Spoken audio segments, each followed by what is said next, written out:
Alright friends, it's T and I'm back with another video, man. This video I'm going to respond to NH's latest video that by the time I'm making this video came out 7 months ago, titled Incel Philosophy for Idiots. And on this video he claimed that the main reason to why somebody is an incel is because of their personality and their lack of effort. Well, let's just hear it from the dude himself. Video talking about my experience as an incel, which was much more personal. Today instead, I want to expand this breakdown of the philosophy because it's no longer going to be just about me. It's going to be about the experience I've had observing other incels and the way their brain works. And you could think, well, how much is there to say? A lot, because I wrote and I wrote and I wrote. And I've been writing for 5 months now, and I ended up with 25 pages of script, which is way too long, even for my standards. So because I was starting to go a bit insane, and I was starting to feel like this video was never going to come out, I took what I had at this point, I edited it together into something more concise for you guys. And it also took him 5 months to make or to write the script for this video. And it has been 7 months since he uploaded a video. Is he working on another script for a new video that takes months of research and production? Tell me what you think in the comment section below. Because I know that some of you would be fine with spending 9 hours listening to a Frenchman, others won't. Instead, you're going to get something that is going to be more compact. I'm going to run you through my discoveries and the things that I believe with a specific goal in mind, to open a window into the mind of incels, to explain why so many young men embrace a life philosophy that at first glance results in nothing but their own misery. We'll be touching on. It took you 5 months of writing a script for a video that only spanned for an hour, only to misdefine what an incel is. Where you stated here that an incel is a life philosophy. And in case you don't know what incel is, here written in the Merriam-Webster dictionary, and I quote, a person who is or identifies as involuntary celibate and typically expresses extreme resentment and hostility towards those who are sexually active.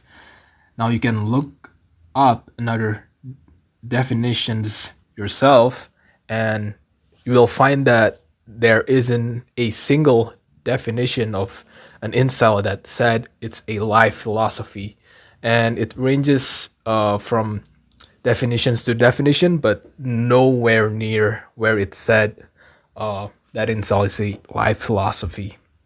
Social topics, on masculinity, on women, of course, because we'll talk about incels, and I think you are what I hope.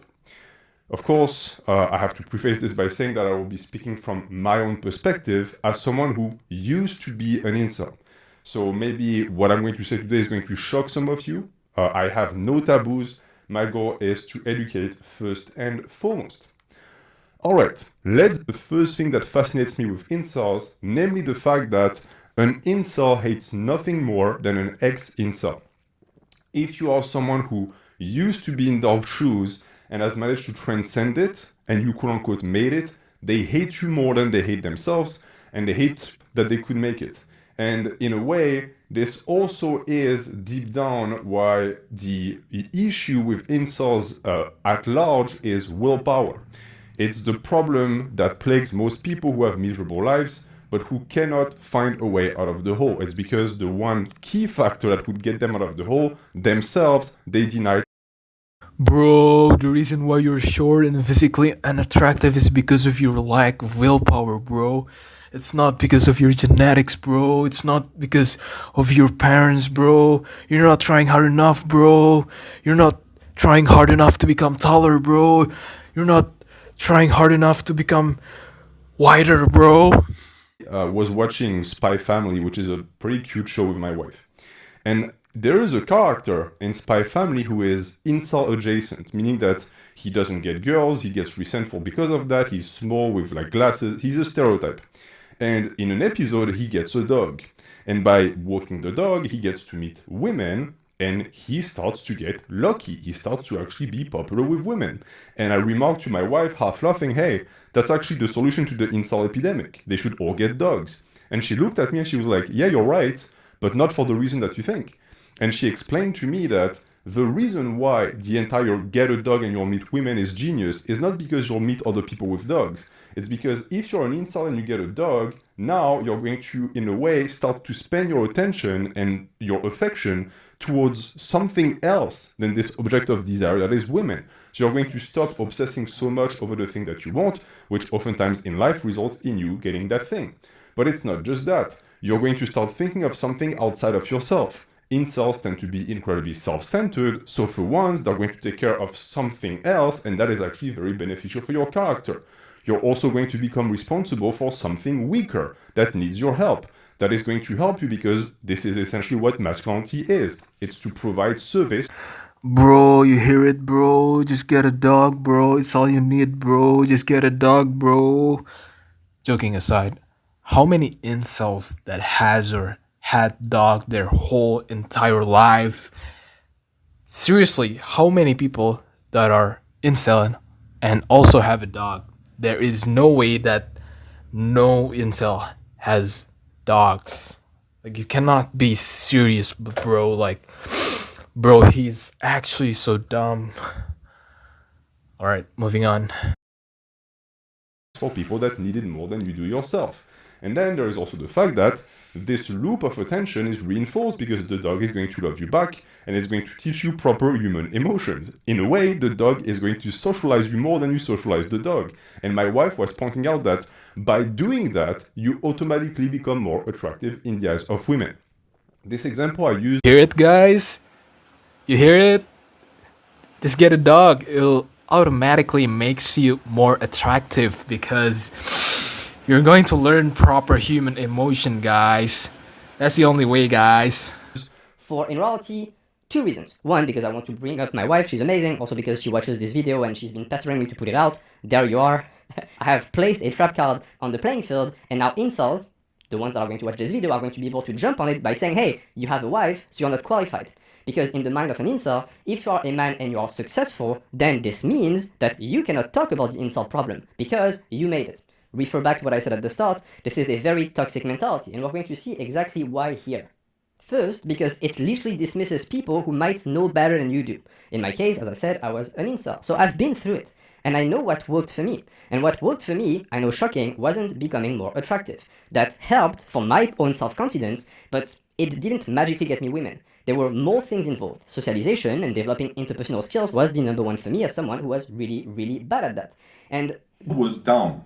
And then I just in passing asked her, hey, would you have dated me or given me the time of day if I was short, if I was 3 inches shorter? And without even thinking, she said no.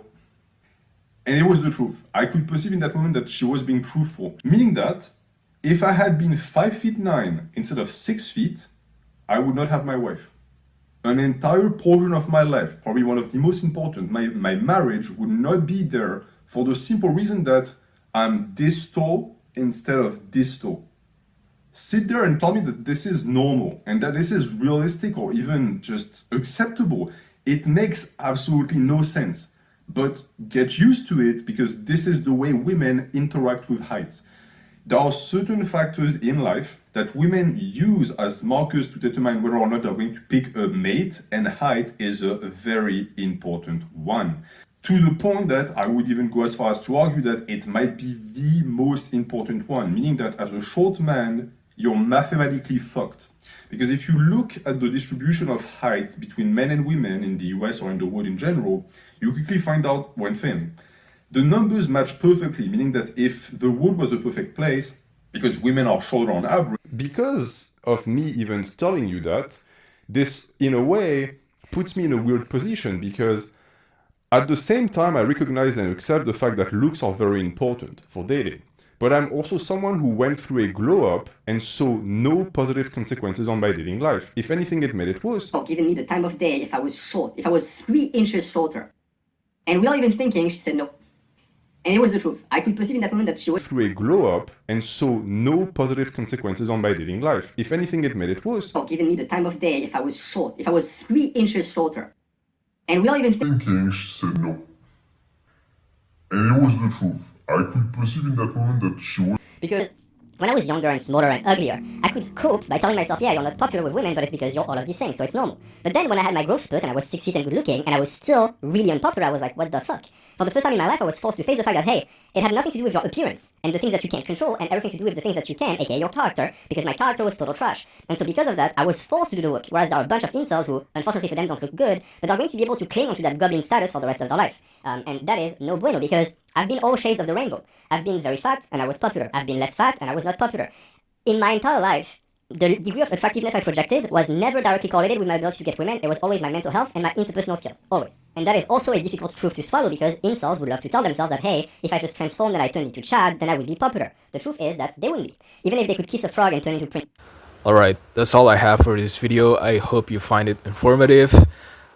Please give it a like and comment what you think down in the comment section below.